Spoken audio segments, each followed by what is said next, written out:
Welcome po muli sa howtogreatfilipino.com. Ngayon po ang lulutuin natin ay ang pork guisantes. Ito po ang ating kakailanganin. Pork, green peas, tomato sauce, tomatoes, bell pepper, onion, salt, fish sauce, whole peppercorn, carrots. Gagamit din po tayo ng cooking oil at konting tubig.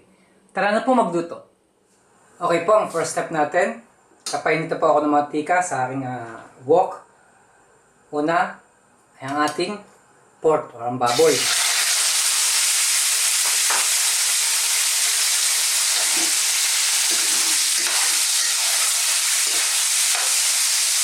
So, mangyari lang po, susati ko siya ng mga ilang minuto. Once na nag-light brown na siya, tapos kalagyan natin siya ng konting tubig. Papakita ko sa inyo yung mga next step na ating gagawin.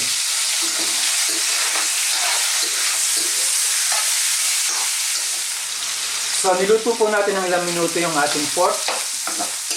Nag-produce na siya ng oil.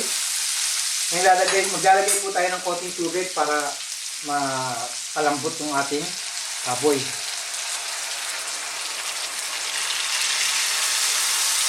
Lalagyan na rin po natin yung ating pamintang buo, ang asin, at ang ating fish sauce or patis.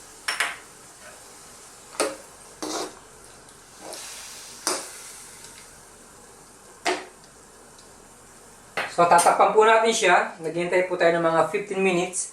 Once na tender na yung ating pork, napakita ko po sa inyo yung susunod natin gagawin. So, tignan na po natin.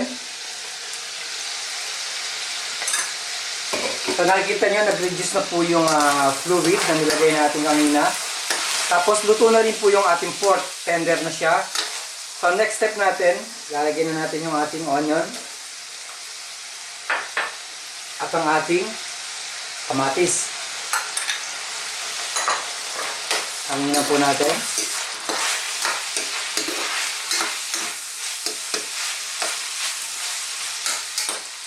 Ngayon naman po, ilalagay natin yung ating carrots.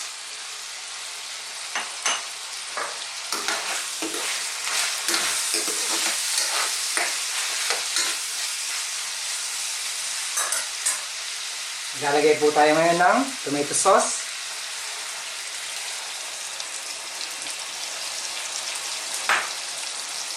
At mag-add tayo ng konting tubig.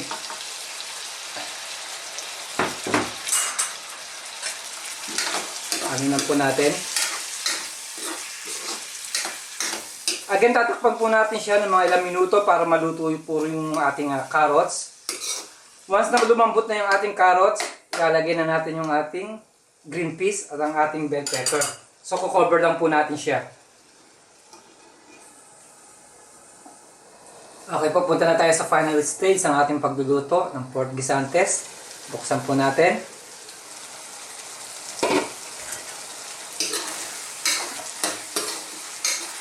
So, mangyari lang, luto na po yung ating carrots. Ilalagay na po natin yung ating green peas at ang bell pepper. Yan lang natin. So, lulutuin lang natin siya ng mga 4 minutes. Once naluto na yung ating bell pepper at ang ating green peas, pwede na po siyang ilagay sa isang serving plate. Tatapan ko po siya. At mamaya, ipe-present ko na po siya sa inyo. So, ito na po ang kanilabasan ng ating pork guisantes. Napakasarap po nito.